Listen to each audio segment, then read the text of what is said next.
के बिल्कुल 2:17 बजे मेरी टैक्सी की पिछली सीट का दरवाज़ा खुला। मैंने सोचा कोई मुसाफिर है, लेकिन अगर मैं तुम्हें बताऊं कि उस वक्त मैं जिंदा ही नहीं था, तो ये कहानी लाहौर से फैज़ाबाद जाते हुए एक सुनसान हाईवे पर होने वाले वाक़या पर मबनी है। और ये कहानी हमें अदील खान ने भेजी है। ये सिर्फ एक सफ़र नहीं था, ये एक ऐसी ड्राइव थी जो सीधा मौत की यादों की तरफ जा रही थी। रात के 2:17 हो रहे थे जब मेरी टैक्सी की पिछली सीट का दरवाज़ा खुला और एक साया अंदर सरक गया। शहर की सड़कें इस वक्त मुर्दा पड़ी थीं। सिर्फ मेरी टैक्सी की हेडलाइट्स अंधेरे को चीरती हुई आगे बढ़ रही थीं। शीशे से मैंने पीछे देखा। एक लंबा काला कोट पहने शख्स, जिसका चेहरा अंधेरे की चादर में लिपटा था, सीट पर धंसा हुआ था। उसकी आंखें मुझे सीधी नहीं दिखीं, बस एक गहरा गड्ढा महसूस हुआ जहां रोशनी का कोई नामो निशान नहीं था। कहाँ जाना है साहब? मैंने अपनी आवाज़ में हल्की सी थकावट घोलते हुए पूछा। रात की ये शिफ्ट्स मेरी हड्डियों में बस चुकी थीं। हर रात मैं इन्हीं सुनसान सड़कों पर घूमता किसी अनजान मुसाफिर का इंतज़ार करता। उसकी आवाज़ एक ठंडी फुसफुसाहट थी, जैसे हवा में बर्फ़ के टुकड़े तैर रहे हों। बस सीधा चलाओ, रुकना मत, कोई और पता नहीं। अजीब है, लेकिन इस शहर में अजीबो-गरीब लोग आम बात थे, खासकर रात के इस पहर में। मैंने कंधे उचकाए और एक्सेलरेटर खुरपांव रखा। इंजन की हल्की गरगराहट ने खामोशी को तोड़ दिया। मैंने स्टीयरिंग घुमाया और टैक्सी पुरानी हाईवे की तरफ चल पड़ी, जहां शहर की चमक फीकी पड़ने लगती थी। गाड़ी आगे बढ़ती रही। मैं कभी कभी पीछे शीशे में देखता, लेकिन वो साया हिलता भी नहीं था। उसकी मौजूदगी एक गहरे ठंडे दबाव की तरह थी, जो मेरी रीढ़ की हड्डी से होता हुआ मेरे दिमाग तक पहुंच रहा था। सड़क पर कोई और गाड़ी नहीं थी, सिर्फ हमारी टैक्सी की हेडलाइट्स और अंधेरे का अनंत फैलाव। शहर की आखिरी स्ट्रीट लाइट्स भी अब पीछे छूट चुकी थीं। सड़क के दोनों ओर घने पेड़ थे, जिनकी डालियां अंधेरे में डरावनी परछाइयां बना रही थी। कुछ देर बाद मैंने महसूस किया कि सड़क की हालत बदल रही है। पहले तो हल्की सी दरारें थीं, फिर बड़े गड्ढे, और अब तो डामर पूरी तरह उखड़ चुका था। टैक्सी हिलने लगी, टायर्स के नीचे कंकड़ पत्थर कुचले जाने की आवाज़ें आ रही थीं। मैंने साइड मिरर में देखा, बाहर अंधेरा और घना हो चुका था, लेकिन जो चीज़ मुझे चौंका गई वो सड़क नहीं थी। मिरर में मेरी अपनी आंखों की जगह मुझे जलती हुई लाल अंगारों जैसी आंखें दिखी।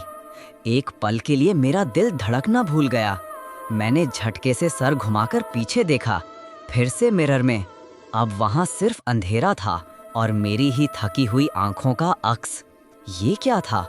रात की नींद की कमी या मेरा दिमाग मुझे धोखा दे रहा था? सब ठीक है साहब? मैंने कांपती आवाज में पूछा। सीधा चलाओ। उसकी आवाज में कोई बदलाव नहीं था, बस एक स्थिर निर्जीव स्वर। मैंने गहरी सांस ली और गाड़ी की रफ्तार थोड़ी और बढ़ा दी। मेरे सीने में एक अजीब बेचैनी बढ़ती जा रही थी। मैंने रेडियो ऑन किया, शायद कोई गाना मुझे इस अजीब शांति से बाहर निकाल सके। लेकिन रेडियो पर सिर्फ एक स्थिर सफ़ेद शोर था, जैसे कोई चैनल ना मिल रहा हो। फिर अचानक उस शोर के बीच से एक आवाज़ उभरी, हल्की पुरानी रिकॉर्डिंग जैसी। आज रात शहर की पुरानी हाईवे पर एक भीषण सड़क हादसा हुआ। रात के लगभग 2:17 बजे एक टैक्सी जिसका नंबर। मेरी सांस गले में अटक गई। ये क्या था? मैंने झटके से रेडियो बंद कर दिया। मेरे हाथ पसीने से भीग गए थे। 2:17 बजे, यही तो वो वक्त था जब मैंने इस मुसाफिर को उठाया था। और ये हाईवे। मैंने मीटर की तरफ देखा, मेरी आंखें फटी रह गईं। टैक्सी का मीटर, जो हमेशा आगे बढ़ता था, अब उल्टी दिशा में चल रहा था। दूरी कम हो रही थी, समय भी घट रहा था। 2:17 से 2:16, फिर 2:15। ये कैसे मुमकिन था? क्या मैं समय में पीछे जा रहा था? मेरे दिमाग में एक अजीब सी उलझन पैदा हुई।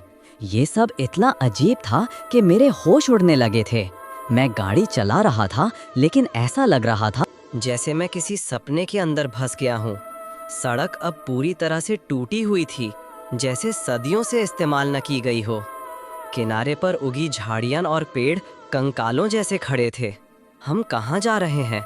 मैंने अब अपनी आवाज़ में डर की साफ झलक महसूस की। कोई जवाब नहीं, बस उस साये की स्थिर ठंडी मौजूदगी। मेरी नज़र फिर से साइड मिरर पर पड़ी। इस बार मुझे अपनी आंखों की जगह एक जलता हुआ चेहरा दिखा। वो चेहरा मेरा ही था, लेकिन उसकी त्वचा जली हुई थी, मांस पिघला हुआ और आंखें गहरे जलते हुए गड्ढे। एक चीख मेरे गले में ही अटक गई। मैंने झटके से सर घुमाया, फिर मिरर में देखा, फिर वही मेरा थका हुआ चेहरा।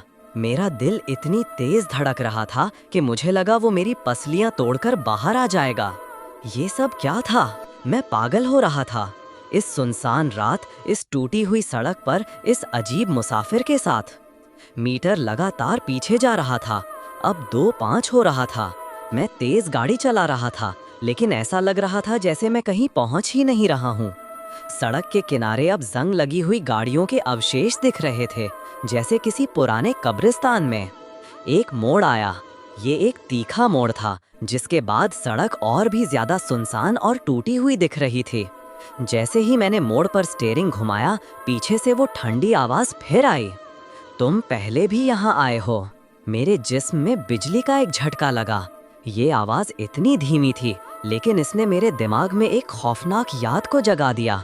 ये मोड़, ये सड़क। मेरी सांस रुक गई। एक ठंडी काली लहर मेरे दिमाग में दौड़ गई। सालों पहले इसी सड़क पर, इसी मोड़ पर। मेरी आंखों के सामने अंधेरा छा गया। मैंने स्टीयरिंग पर पकड़ ढीली कर दी। मेरे हाथ कांपने लगे। मेरी आंखों में एक भयानक तस्वीर घूम गई। एक रात बिल्कुल ऐसी ही रात थी। बारिश की हल्की बूंदें सड़क पर फिसलन। मैं गाड़ी चला रहा था, थका हुआ, नींद से बोझिल। रेडियो पर कोई पुराना गाना बज रहा था। 2:17 AM। एक ट्रक सामने से आया। उसकी हेडलाइट्स मेरी आंखों में चुभ गई। एक चीख, टायर्स के घिसड़ने की आवाज, और फिर सब कुछ खत्म हो गया था। मैं मर गया था। मेरी टैक्सी, मेरा जिस्म, सब कुछ उस रात यहीं, इसी मोड़ पर खत्म हो गया था। तो मैं ये सब कैसे कर रहा हूँ? मैं गाड़ी कैसे चला रहा हूँ? एक ठंडी पसीने की लहर मेरी पीठ से गुजर गई।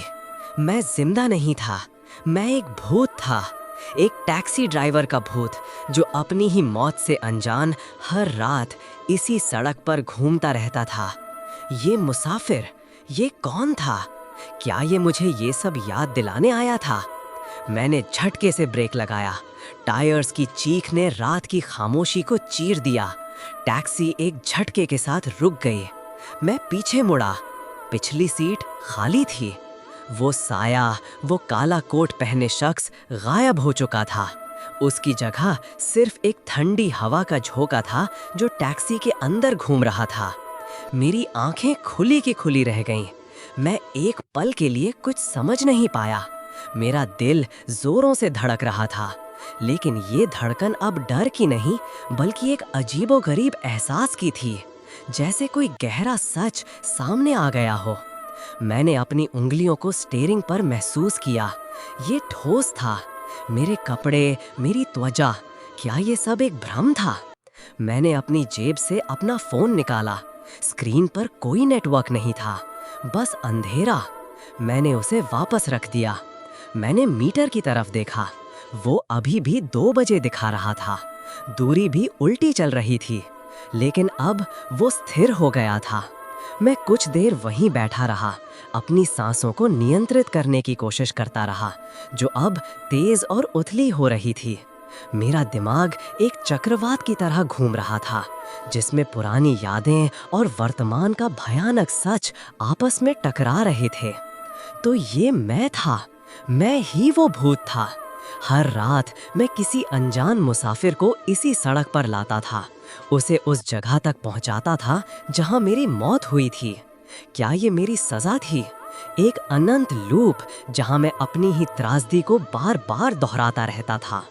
मेरे जिस्म में कोई दर्द नहीं था, कोई भूख नहीं, कोई प्यास नहीं, सिर्फ एक खालीपन और एक गहरा अनसुलझा अपराध बोध। मुझे याद आया, उस रात मैंने शराब पी रखी थी। हल्की सी लेकिन पी रखी थी और थकान भी थी। मैंने नियम तोड़ दिए थे और उसकी सज़ा ये थी। मैंने अपने हाथों को देखा। वो पारदर्शी नहीं थे, लेकिन उनमें एक अजीब सी चमक थी, जैसे वो किसी और आयाम से हों। मैंने अपना चेहरा शीशे में देखा। मेरी आंखें थकी हुई थीं, लेकिन अब उनमें एक अजीब सी समझ थी। रात का अंधेरा अब और गहरा हो चुका था।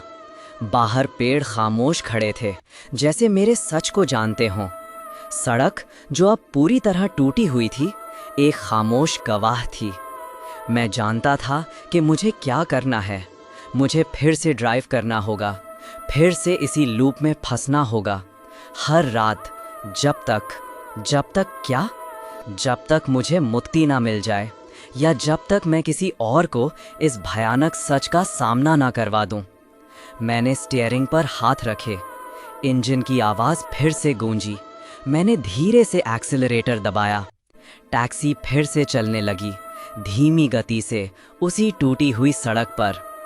आगे कहीं कोई और मुसाफिर मेरा इंतज़ार कर रहा होगा, कोई और आत्मा जिसे शायद अपने सच का सामना करना हो, या शायद कोई और आत्मा जिसे मैं इस सड़क पर लाता रहूं अपनी अनंत यात्रा में।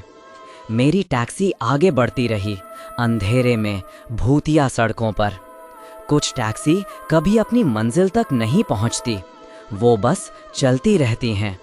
अगली बार जब रात के 2:17 पर किसी सुनसान सड़क पर टैक्सी रुके, तो पीछे मुड़कर ज़रूर देखना, शायद ड्राइवर तुम हो। लाइक करो, कमेंट में बताओ क्या तुमने कभी किसी ऐसी टैक्सी का सफ़र किया है, और चैनल सब्सक्राइब करना मत भूलना, क्योंकि कुछ कहानियाँ रुकती नहीं, बस चलती रहती हैं।